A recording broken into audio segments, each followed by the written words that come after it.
Olá, sejam muito bem-vindos ao segundo episódio do Despertar do Dragão, um podcast para analisar o livro Fogo e Sangue. Eu sou a Flávia Leão. Eu sou o Gesiel Bueno. E hoje nós vamos falar da parte 2 do primeiro capítulo do Fogo e Sangue, a conquista de Aegon. Para quem está conhecendo a gente agora, quem chegou agora aqui no Despertar do Dragão, eu e o Gesiel analisamos capítulo a capítulo de Fogo e Sangue, só para reforçar, deixar bem claro. Mas antes de começar, a gente gostaria de relembrar que você sempre pode entrar em contato com a gente pelo e-mail contato@dragão.ocinemae.com.br ou pelo formulário do site dragão.ocinemae.com.br. O site mais legal do Brasil. A gente vai ter o prazer de tirar dúvidas, ou então para ouvir sugestões, mágoas, críticas e dores. E por favor, pessoal, coloquem sempre no assunto do e-mail, tá? O número do episódio que vocês estão comentando, para ficar mais fácil a gente identificar e responder vocês. Lembrando aqui que nesse podcast, que é o melhor podcast desse Brasil, a gente dá spoilers e é legal você ter o livro, ler o capítulo antes do nosso podcast para acompanhar a gente na análise. E quem quiser pode abrir um mapa de Westeros também, até para você ir acompanhando tudo ali, o que a gente está falando, para você localizar no mapa onde estão acontecendo esses eventos. Vai ser bem legal acompanhar com a gente. Então, acho que é isso. Vamos para análise, não é, Flávia? Vamos para análise. Gesiel, por favor, um resumo com a sua voz de narrador. Vamos lá, com a voz de narrador. Aegon, Visenya e Rhaenys chegam ao continente de Westeros e começam a construção de Aegon Fort, onde ocorre a primeira coroação de Aegon na colina. Os irmãos se separam e começam as 3 maiores batalhas da conquista. Aegon vai para as terras fluviais lutar na batalha de Harrenhal. Rhaenys segue para as Terras da Tempestade para enfrentar o rei Argilac na tempestade final e, finalmente, o futuro rei e suas rainhas se juntam para finalizar com seus inimigos no Campo de Fogo. Torrhen Stark dobra o joelho perante o dragão pacificamente e nenhum nortenho perde a vida. Vitorioso, Aegon é coroado no septo estrelado de Vila Velha.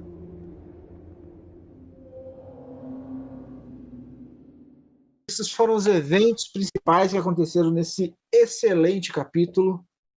Um dos melhores, um dos meus preferidos, aliás. Vamos destrinchar agora um pouco sobre cada um desses eventos, né? Aconteceu bastante ação, muita ação. Eu gosto de ação. Isso aí. Esse episódio com ação, gosto de batalhas. Isso mesmo, muita ação. E é o que não falta. Blood. Exatamente. Então, esse episódio vai começar numa das partes que eu mais gosto desse primeiro capítulo, que é quando o Aegon desembarca no continente de Westeros, já que ele morava numa ilha, né, que é a Pedra do Dragão, e ele desembarca lá no lugar que ficaria conhecido para sempre como a Colina de Aegon. E esse lugar fica na foz do Torrente da Água Negra.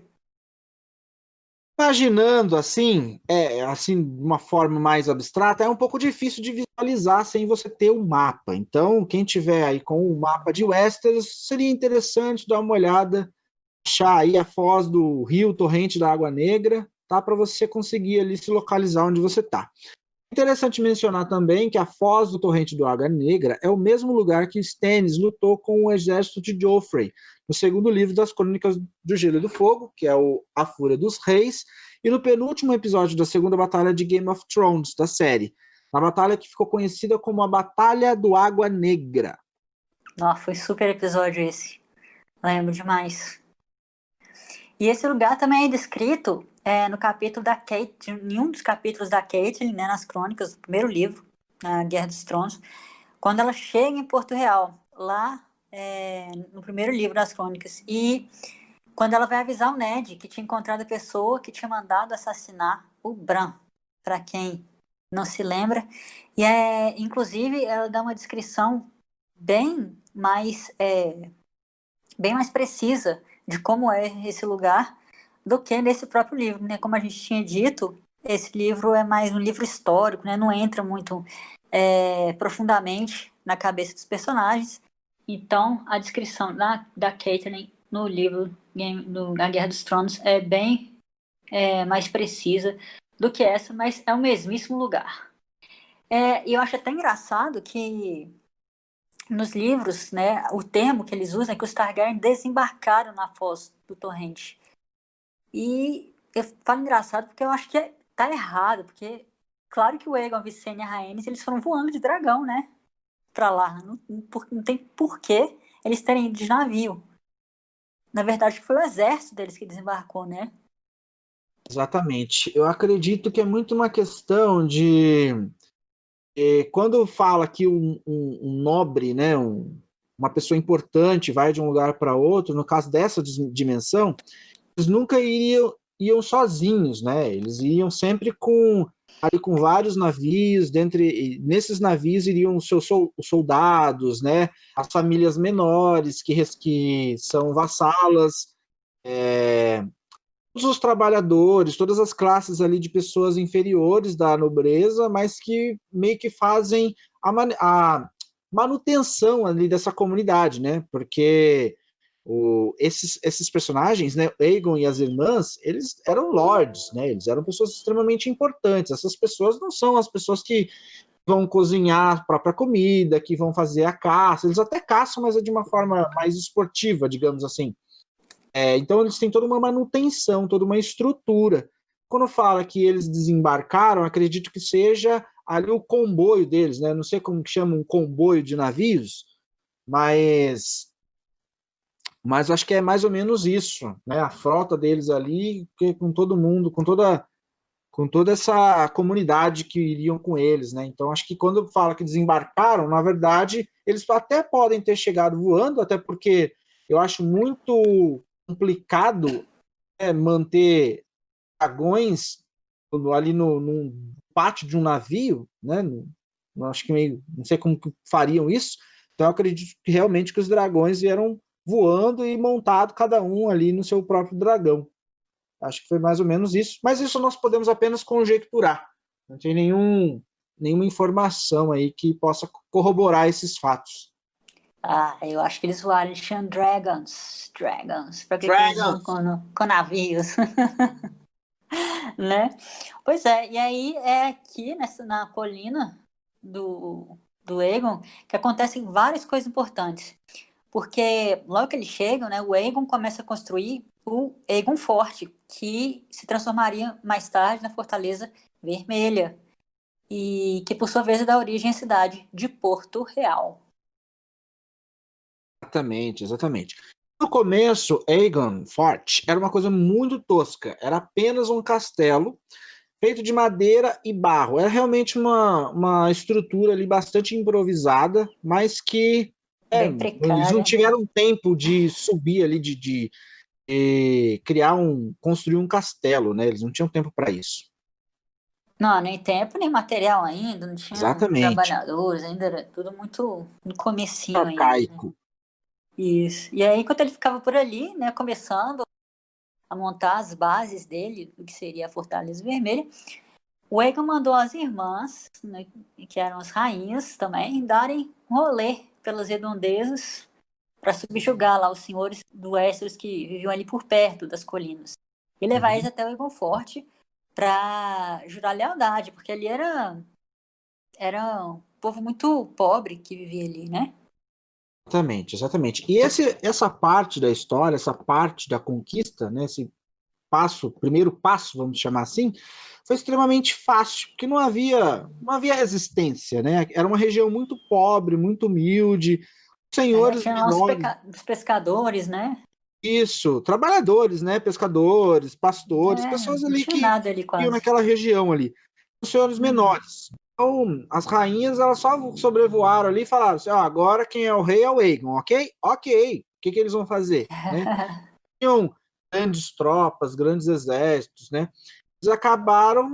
A gente entende que essas pessoas, eles acabaram se tornando membros do exército de Aegon, né? Porque eles não tinham muita opção, tinha que obedecer. Na verdade nem fez muita diferença, né? Porque eram senhores bem pequenos mesmo, quase, praticamente nem deviam ter exército. 15 Mas, pessoas, eu tava lá, 15 pessoas, tinha lá, 15 pois é, pessoas. exatamente. Mas só que ali, né, depois, aí as rainhas as meninas, né, as esposas do Aegon trouxeram o pessoal lá, e quando eles estavam reunidos ali perto do Aegon Forte, acontece um dos episódios que eu acho mais legais. Eles estavam reunidos ali, os Cavaleiros Aegon apresentaram pela primeira vez na história o grande estandarte de batalha dos Targaryen. Não, olha só, não, tem que ler essa parte, olha só esse parágrafo.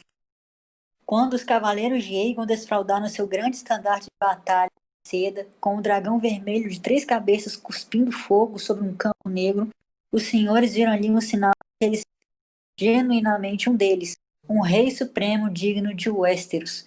Quando a rainha Visenya depositou um diadema de aço valeriano cravejado de rubis na cabeça do irmão, e a rainha Rhaenys o declarou Aegon, primeiro de seu nome, rei de Westeros inteira e escudo do povo, os dragões rugiram e os senhores e cavaleiros gritaram vivas, mas foi o povo comum, pescadores e lavradores e plebeias, quem gritou mais alto. Nossa, Nossa, imaginei aquela câmera vindo de baixo para cima, assim, ó, num ângulo assim, engrandecendo os senhores, e ali já entra a trilha do Ranzins ali, coisa nossa, bem até arrepiei. cinematográfica.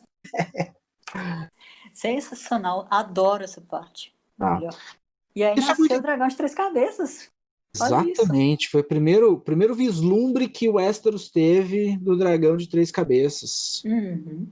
Muito legal, assim, porque os Targaryen, eles que tinham sangue valeriano, eles não tinham o costume de usar símbolos heráldicos, nem lemas ou frases para caracterizar a família deles. Eles não eram como os Lannister, que sempre pagam suas dívidas, né? Ou Stark, o inverno Winter's está coming. chegando, the winter's coming, não tinha nada disso. Mas nesse momento, quando os cavaleiros mostraram pela primeira vez a bandeira, os senhores menores que estavam ali viram que ele realmente era um senhor de Westeros. Até então ele era apenas um forasteiro, mas agora eles podiam considerar ele um verdadeiro senhor de Westeros. Mas, diferente dos demais senhores que tinham ali em todas as casas, esse era um senhor diferente, né? Até porque ele tinha dragons. Dragons. Ele era um senhor supremo, ergueria ali, Exatamente. independentemente de todos. E agora ele começou a ser adorado, né? Você viu ali que o povo amou Também. e sentiu o poder que vinha do Aegon e das irmãs dele. E essa então foi a primeira coroação do Aegon, né? Já que vai ter a segunda depois, mas essa foi a primeira coroação. Quando a Rhaenys colocou a coroa nele, toda cravejada de rubis. Mó legal. Muito legal, muito legal. O que é legal também é mencionar que é nesse momento que a gente vê o nascimento de uma das instituições mais importantes do que viria a se tornar os Sete Reinos, que é o Pequeno Conselho. Então, até então não existia essa estrutura, porque se cada casa ali importante tem o seu próprio rei, e para que eles precisam de um conselho? Cada rei ali ele estabelece a sua forma, a melhor forma de governar. Porém, quando nós estamos Isso. falando numa estrutura de 7 reinos, são muitas terras, uma quantidade de lugares ali muito grande. Então, uma pessoa, apenas, mesmo que ela seja o único governante, ela governar sozinha é muito complexo, né? Então a ideia Ah, de com ter um certeza. conselho, de ter um pequeno conselho, com eruditos, né, sábios do seu tempo, para poderem aconselhar o rei. Né? Então, todas as vezes que ele ia pensar numa estratégia, ele ouvia essas pessoas que eram sempre pessoas entendidas de Westeros, para poder dar ali para ele o melhor aconselhamento, né? A melhor forma de É, proceder em relação a cada adversidade que aparecia ali no seu governo. aí a gente já vê que ele estava decidido mesmo, né, a montar aquele reino, a juntar o Westeros todo sob uma coroa só. E a gente tinha até falado no episódio anterior que o Aegon não era de amigos, né? Ele era mais solitário e tal, não era muito sociável, mas que a gente vai ver que ele vai colocar só pessoas da confiança dele, pessoas mais próximas dele, para serem esses conselheiros, né? Porque assim que ele foi curado, ele nomeou o Daemon Velaryon, que é um mestre de navios, nomeou o Daemon Velaryon mestre dos navios. E isso é Uhum. muito importante, porque é a partir desse momento que os Velaryon vão assumir esse posto, que é super importante. O Daemon, especificamente falando dele, não é tão importante assim, não. Mas os descendentes dele vão ser principalmente o Corlys Velaryon, dele mais tarde, depois do Conselho de 101, depois da conquista. Mas é aí que os Velaryon assumem esse posto de mestre dos navios.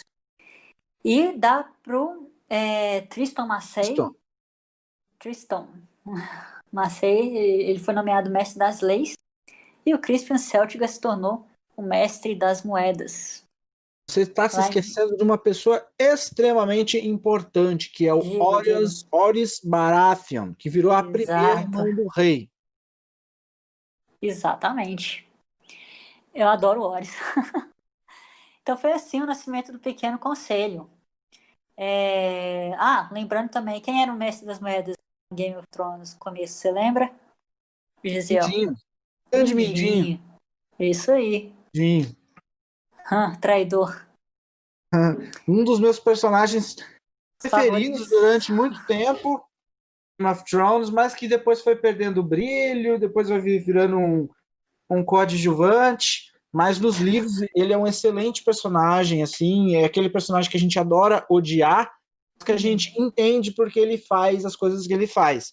Na série, em alguns momentos, eu acho que ele foi muito desvalorizado. Ele ganha uma grande notoriedade no começo, mas depois eles vão esquecendo do valor ali, das habilidades que ele tinha, e aí ele acaba sendo ele perde toda aquela sensação de ameaça que a gente tinha dele no começo, né? Afinal de contas, foi ele que tramou contra o Ned Stark, ele que acabou. Matou o Jon Arryn. Fez a Lysa matar o Jon Arryn e tal. A Guerra dos Tronos é culpa dele, né? Culpa dele. Por colocar. Pois é, e apesar de ter sido legal a Arya cortar a garganta dele naquela cena, eu acho que o final dele foi pífio. Eu confesso que quando a Arya corta a garganta dele ali, eu já tinha visto isso acontecer, eu tava prevendo que isso iria acontecer ali, porque ali que eu digo na parte da série, né? O episódio inteiro já faz a gente acreditar que ele ia morrer, não tinha outra situação, não tinha como ele se salvar para a situação daquela. Porém, eu acho extremamente anticlimático, eu acho que foi um personagem que foi importante e depois jogaram ele fora. Não curti. Pois é, eu queria que a Sansa tivesse tido uma... Queria que fosse a Sansa que tivesse cortado a garganta dele. Ia ter sido a Arya não tinha... A Arya, ela nunca tem nada a ver com os personagens, mas ela mata os personagens. Ela matou o Rei da Noite, que nunca teve nada a ver com ela. Matou o Walder Frey, matou muita gente. Exatamente, ela aparece e mata pessoas que não tem nada a ver com ela. As pessoas que têm rixa com essas pessoas não tem nenhum embate, não tem nenhum desenvolvimento. Enfim, eu gostei. Eu gostei dela ter cortado a garganta do Mindinho, mas só que eu acharia mais legal a Sansa. Assim, a Arya é a famosa Deus Ex Machina do Game of Thrones. Ela só aparece para resolver situações que não tem nada a ver com ela. Mas, enfim. Mas foi compatível com o que a Sansa se tornou e ela se tornou. Mas enfim. Com certeza. Vamos falar das batalhas, então, que é a parte mais importante. Vamos falar sobre essas batalhas. Quais as batalhas que aconteceram aí, Flávia? Então, a gente viu no episódio passado que o rei Argilac do Randon, o arrogante, ele ofereceu pro Aegon, né, a mão da filha dele em casamento. E também várias terras em troca de uma aliança com ele, né, com o Aegon. E aí o Aegon se recusou e ele fez uma contraproposta, aceitando as terras, né, que ele ofereceu, mais algumas outras. E aí, em vez dele próprio casar com a menina, com a filha dele, da Argilac, quem casaria seria o Orys Baratheon. Isso, o grande problema é que tinha o boato de que o Orys era irmão bastardo do Aegon. E o Argilac, que era um arrogante, jamais iria permitir manchar a honra da grande e nobre família do Randon, casando a filha dele com um bastardo.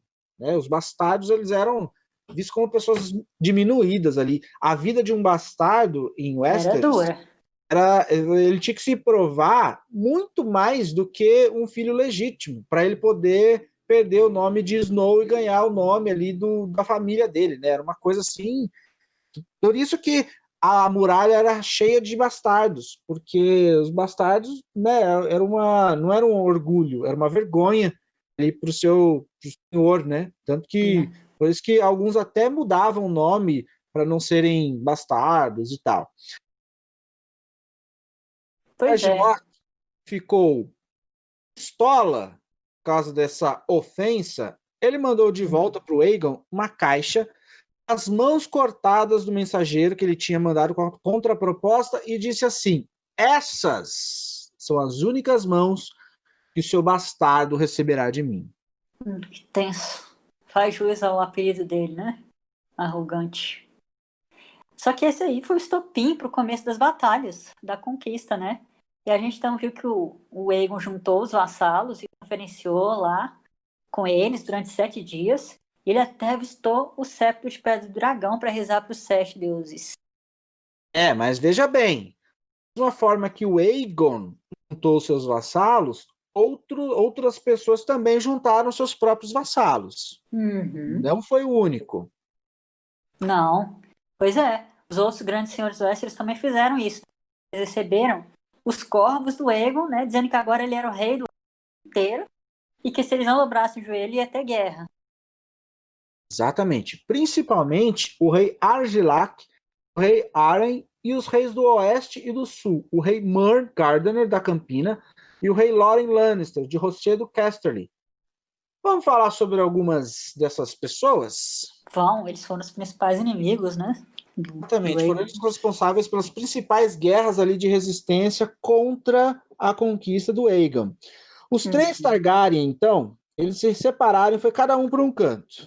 Vamos dividir e conquistar. Por quê? Porque é mais fácil você, estrategicamente falando, quando você pode dividir suas forças mais de uma, você consegue vencer batalhas e evitar alianças, né? Porque quando você, vamos supor, se o Aegon ele tivesse sozinho, tivesse apenas um dragão, e ele fosse o único capaz de combater, ele mandar toda a concentração das suas forças para um ponto, ele deixa os demais pontos vulneráveis. Tudo estratégia, né? Sim, exatamente. Ele se desprotege, ele pode deixar pontos ali, ali próprio Porto Real ali vulnerável, enfim. Quando você divide suas forças, você elimina algumas ameaças antes de elas acontecerem. Você impede alianças, né? Porque como que um exército vai ficando maior? Quando ele se une, ele une forças com casas diferentes, com senhores diferentes. Você consegue aumentar o seu exército, consegue aliados, né? Sempre por meio de alianças, né? Então, o Aegon ele foi rápido e objetivo. Vamos resolver essa parada o mais rápido para que a gente não tenha problema no futuro. Então, ele dividiu ali as forças, né? Então, cada um, ele foi para uma região, a Visenya foi para uma e a Rhaenys foi para outra região. Tá? O Aegon foi para o Olho de Deus enfrentar o rei Arryn Hoari, como a gente citou no episódio passado, que era um homem de ferro, nascido nas Ilhas de Ferro e o rei das terras fluviais. Esses homens de ferro. Não aguento. Então, a casa Horn, que é a casa do rei Harry, governava as terras fluviais há 3 gerações já. E o Harry tinha acabado de construir o maior castelo que já existiu na história do mundo conhecido. Harrenhal. Parece o nome de quem? Dele mesmo, né? Harrenhal. Exatamente. Quem é o arrogante também, né? Só faltava uma estátua. Arryn. Só. O castelo, veja bem, era uma verdadeira fortaleza colossal. Dizem por aí que milhares de pessoas morreram construindo esse castelo, tudo por causa da megalomania do Harren. É interessante que quando a gente para pensar nessa época, era quase um trabalho escravo, né? Se não, escravo. Então as pessoas trabalhavam ali embaixo de sol, sem condições de trabalho. Então era meio que natural que muitos morressem. Até porque, e uma vez que ele usava os recursos naturais ali, as pessoas acabavam ficando sem dinheiro, acabavam ficando sem os próprios recursos de subsistência, né? Então quando você para pensar na manutenção da sociedade daquela época, você tem que entender que as pessoas sobreviviam das árvores que elas podiam cortar, dos peixes que elas podiam pescar, dos animais que elas podiam caçar. Quando você tira esses recursos, né, as pessoas morrem de fome, começa a proliferar pestes, né? Então, tudo isso, toda essa. Só que as pessoas tinham que fazer, porque senão elas morriam, porque os soldados poderiam matá-las. Então, todas essas consequências aí das atitudes do rei Haren, meio que começou, estava exaurindo ali todos os recursos naturais e também recursos humanos dessas terras. Total, total, um absurdo. É por isso que o Haren era o rei odiado nas terras fluviais, porque ele levou vários senhores a empobrecerem, né, por causa das pilhagens que ele fazia para construir esse castelo megalomaníaco dele. Ele mantinha o poder pelo medo e não pelo amor dos súditos, né, pelo amor dos súditos dele. A gente vai ver mais tarde que o Maegor Targaryen vai fazer a mesma coisa na construção da Fortaleza Vermelha, mas isso a gente vai falar mais pra frente. É um absurdo. Exatamente. Exatamente. Mas o que a gente precisa ver aqui é que o castelo ficou pronto, o Aegon foi lá. Mesmo assim, quando ele se deparou com aquele castelo gigantesco, aquela fortaleza colossal, ele não ficou com medo. Isso não intimidou o grande Aegon. Não, porque afinal ele tinha o quê? Ele tinha o quê? E tinha Dragon. Dragons. Aí, quando o rei Aegon chegou nas terras fluviais, vários senhores de lá se juntaram a ele. Inclusive quem? O Edmund Tully, de Corre Rio. Lembra dos Tully? Uma família já bem Claro, conhecida, nossa, né? eles são velhos conhecidos. Velhos, conhecidos. E por isso que o Aegon transforma os Tully em senhores das terras fluviais depois que ele vence o Harry. Porque o Edmund foi o primeiro que se declarou a favor dele. E aí isso inspirou vários outros senhores, né? A se rebelar contra ele. E aí o Aegon, ele não era um rei assim cruel e apenas um Não, combatente nem um pouco. insano. Não, ele era bastante sensato. Ah, O Aegon era primeiro fofo. passo, o Aegon era um lindo. Um lindo. E aí o primeiro passo que ele fez foi ele foi conversar com o rei Haren para convencer, ó, vem cá, parceirão, é melhor você desistir e entregar o seu castelo, aí sem guerra, sem batalha, sem resistência. E depois a gente toma uma cerveja e daí fica tudo certo. Mas Harry, ele era o quê? Arrogante. Muito. Arrogante. Ele não Muito. quis nem saber, trancou lá dentro do castelo, falou o seguinte, ó, aqui parceirão, pode vir quente que eu tô fervendo. Essa fortaleza aqui é a mais poderosa do mundo. Você tem dragões? Não quero nem saber se você tem dragões. Meu castelo não é feito de madeira, meu castelo é feito de pedra. Você vai jogar fogo? Pode jogar fogo, pedra não queima, parceiro. E aí o que aconteceu? O que aconteceu? que aconteceu? Não sei, fala aí pra nós. Eles estão muito mal.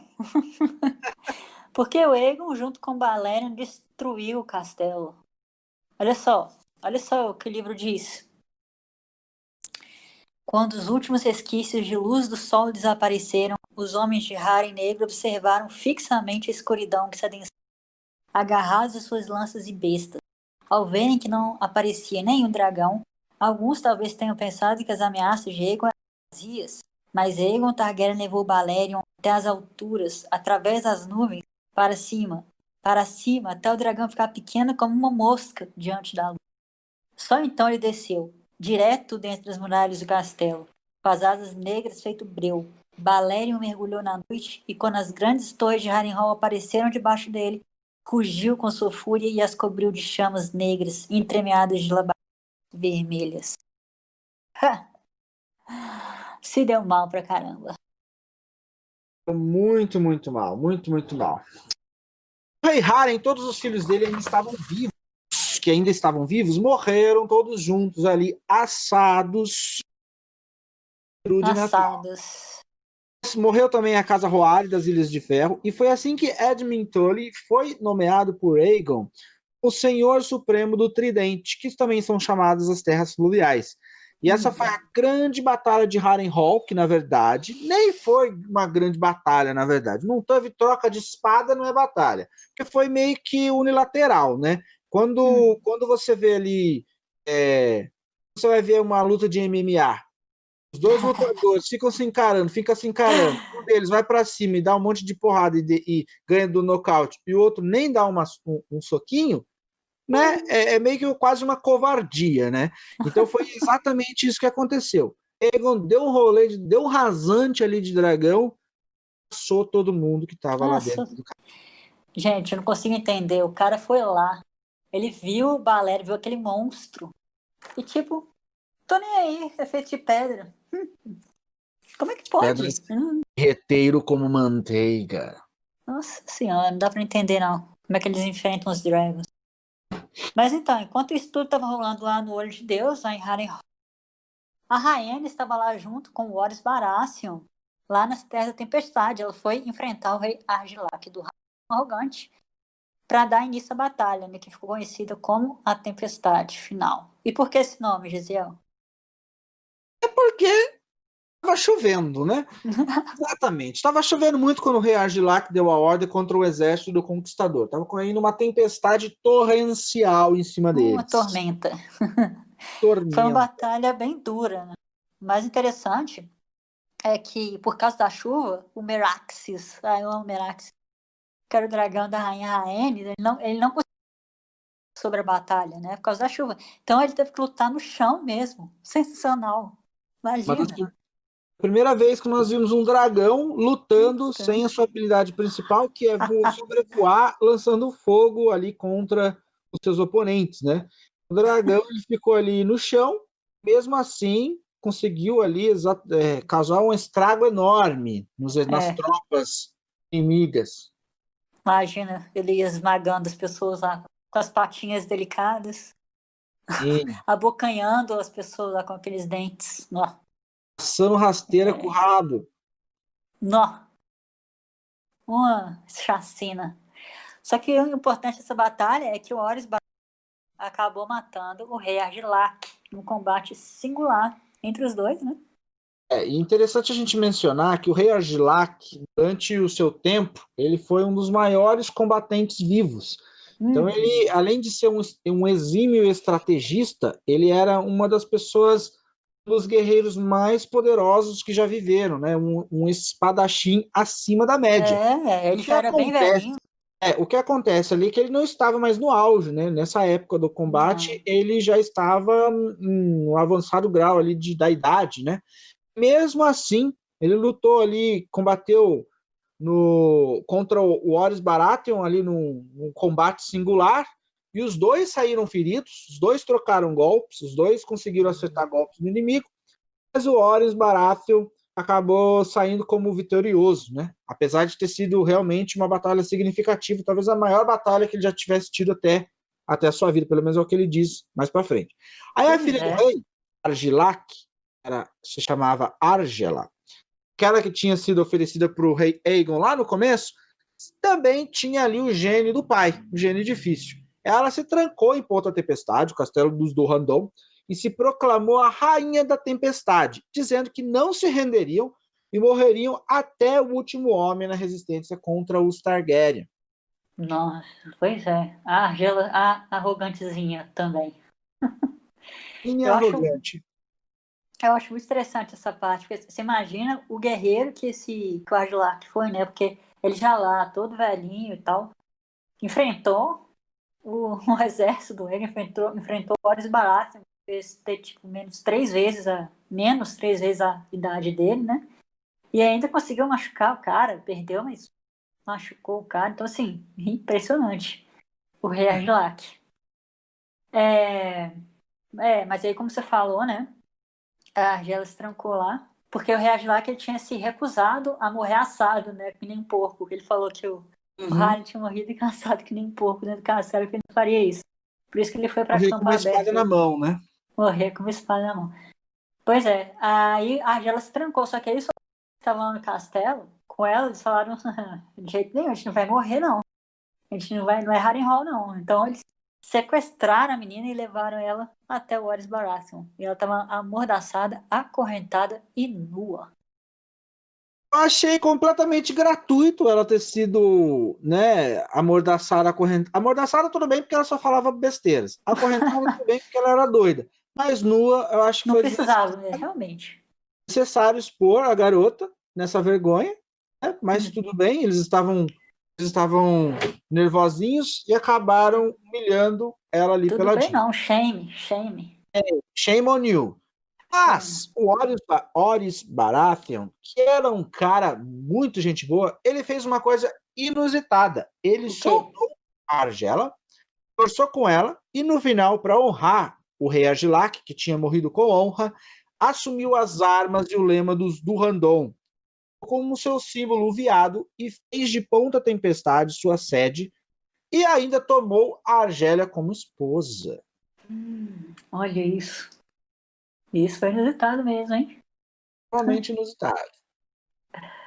Pois é. Aí então ele tomou os símbolos, o símbolo heráldico dos, do Randon, tomou a sede deles. Só que eu não tenho inconsistência aqui, Gisele. Vê se você concorda comigo. Porque o livro fala que os símbolos do Randon é enviado, mas nas Crônicas de Gelo e Fogo foi dito que só depois da rebelião do Robert é que o veado ficou coroado, porque o Robert virou rei dos Sete Reinos, símbolo de nobreza. Então eu acho que isso aí foi um erro do George Martin, hein? Eu acho que o Jorjão já está numa idade avançada, né? Muitos capítulos, muitos livros, muitos personagens, muita história para contar. Nós encontramos aí um errinho aí. Então, nos livros eles realmente citam, né? A gente até conversou durante a semana sobre isso.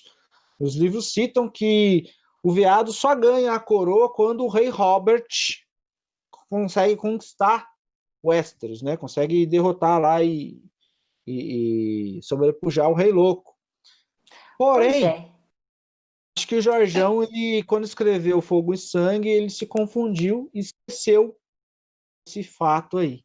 A gente perdoa porque é muito detalhezinho, mas eu não lembro exatamente o que fala isso nos livros, mas eu pesquisei na internet, eu vi nos fandoms lá de Game of Thrones, que foi exatamente isso, o veado curado foi. E também teve um capítulo, né, um episódio da série, em que o Mestre Luin tá conversando com o Bran lá em Winterfell, e ele tá dando uma aula pro Bran, e o Bran fala exatamente isso, quando o Mestre Luin pergunta sobre a casa Baratheon, pergunta qual é o símbolo, e o Bran explica exatamente isso. Eu não lembro qual episódio que é, exatamente, mas eu lembro dessa cena. Aí Muito contem pra provavelmente, gente aí. muito provavelmente nem o Bran, nem o Mestre eram Fogo e Sangue. Mas, Pois é. continuando, nós precisamos entender que, enquanto isso, os outros reis que ainda não haviam sido subjugados começaram a se organizar. Eles tiveram tempo para isso. Não foram pegos completamente de surpresa. Torren Stark, lá no norte, e também os reis do oeste e da Campina, o Loren Lannister e o Mern Gardener. Esses dois últimos, o Loren e o Mern, formaram o exército mais formidável que já houve em Westeros, com 50 mil homens. Eu disse 50 mil homens. Putz, Imaginem um exército de 50 mil homens. Porque 5 mil eram cavaleiros montados. caramba, hein? Chamaram o seu exército de Punho de Ferro, também chamado Punho como de ferro. Iron Fist, Só que uma não adiantou série de nada, né? qualidade questionável da Netflix. Foi cancelado, não foi? Se não me engano. Cancelada, graças a Deus. Então, só que o Punho de Ferro não adiantou nada. Porque o Aegon e as irmãs desceram novamente lá dos céus com os seus dragons, puseram fogo no campo aberto, onde o exército se encontrava, e daí o nome da sua batalha, Campo de Fogo. Eles não foram muito inteligentes, né? Porque se você está enfrentando dragões Não. em um campo cheio ali de trigo seco, você já é perigoso você ter um incêndio se você derrubar uma tocha.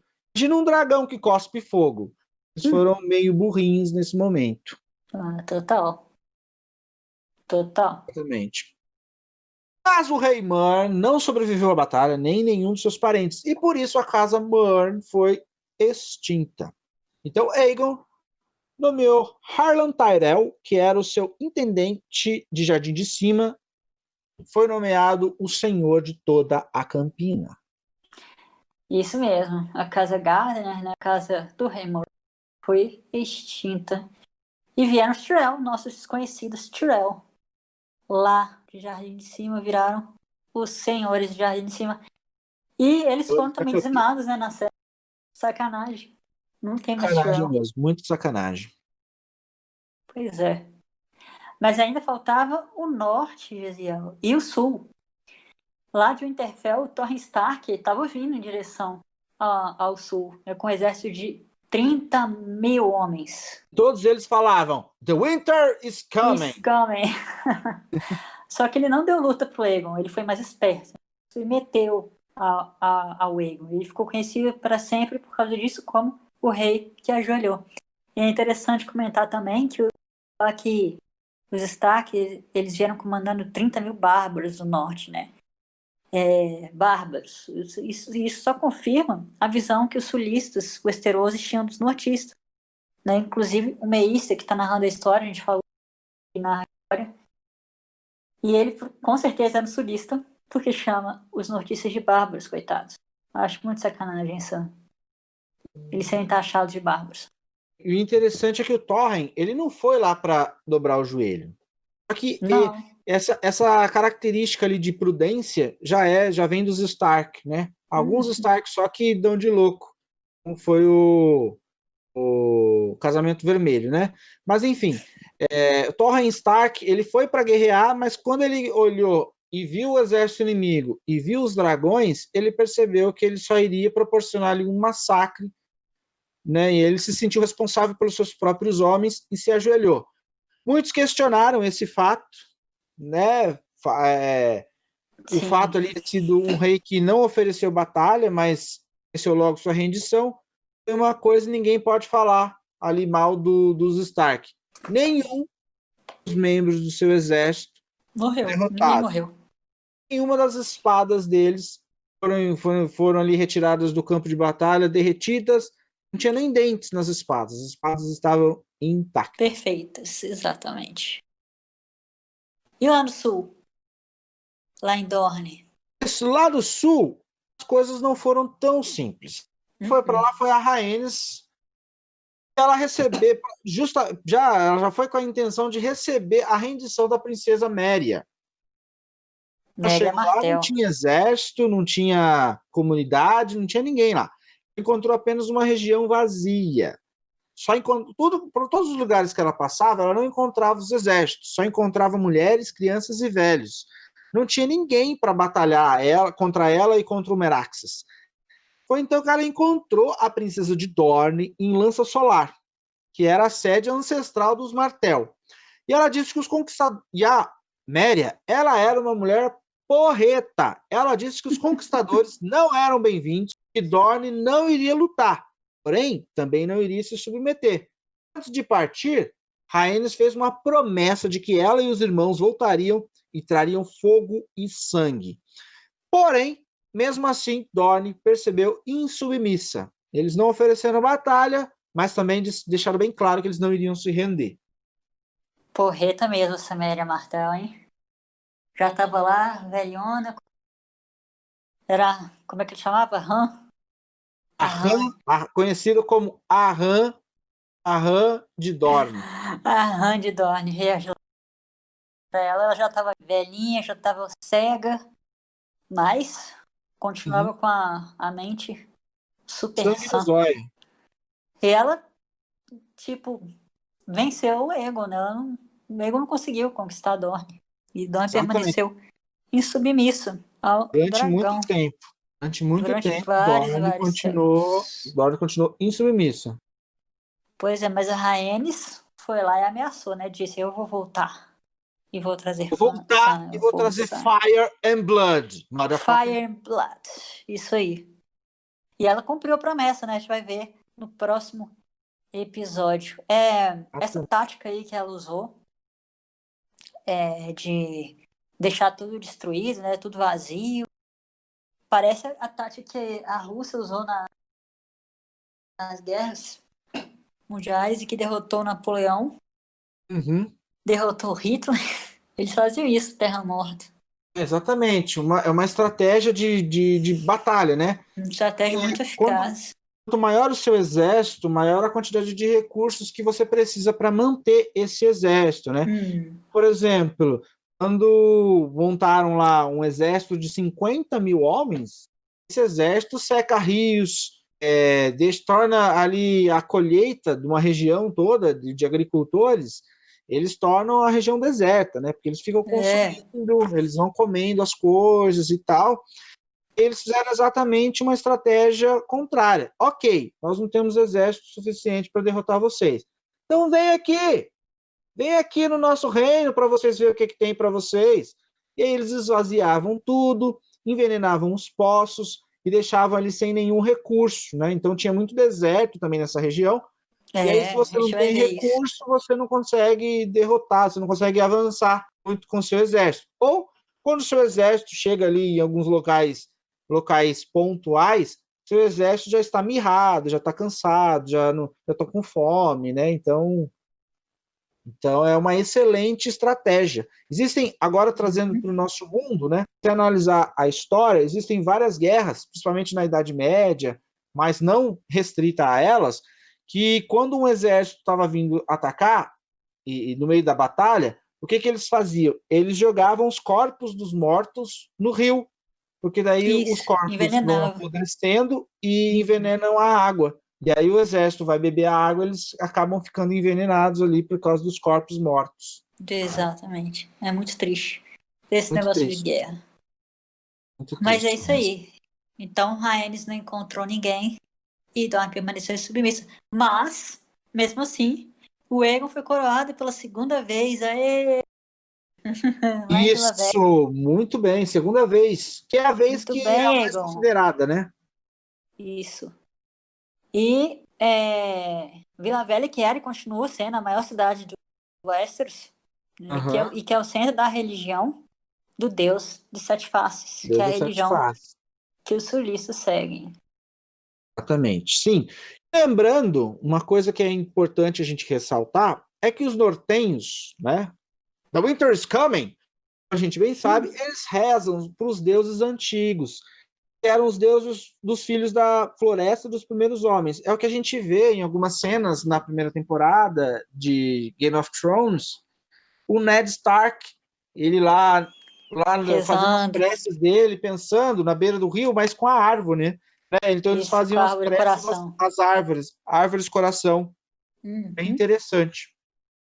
O Esse assunto único, é bem extenso, muito interessante. o único reino que não reverencia um sete. Os nortenhos, realmente.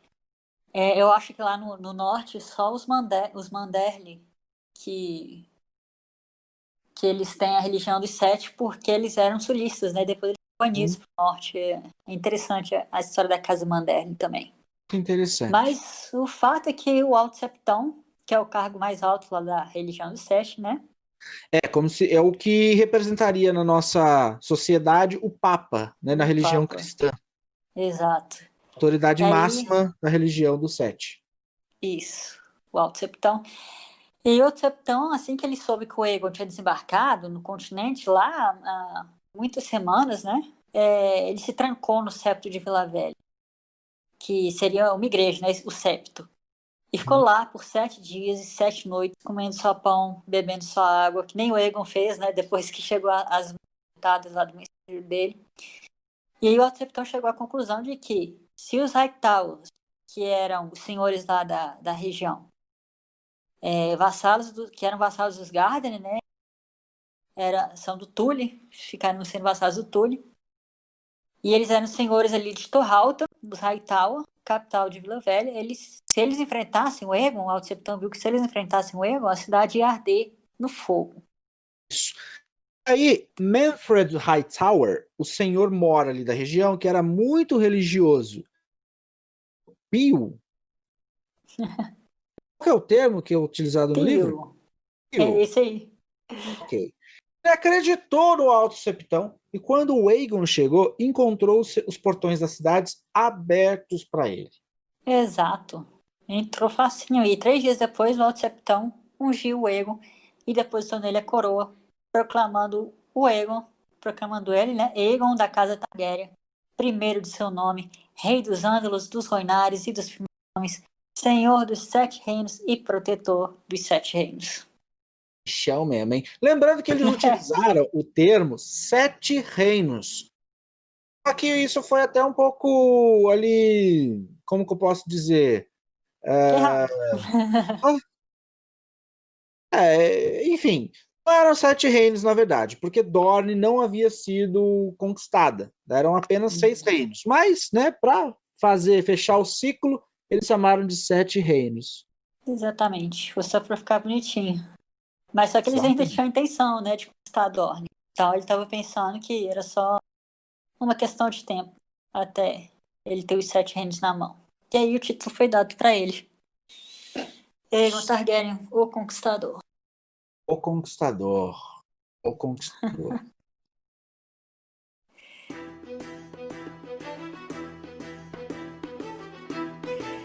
Bom, e assim acaba o primeiro capítulo, né? Acaba o primeiro capítulo. O rei Aegon coroado, Dorne ainda em submissa. Exatamente, é um belo capítulo. Bastante. Belo capítulo.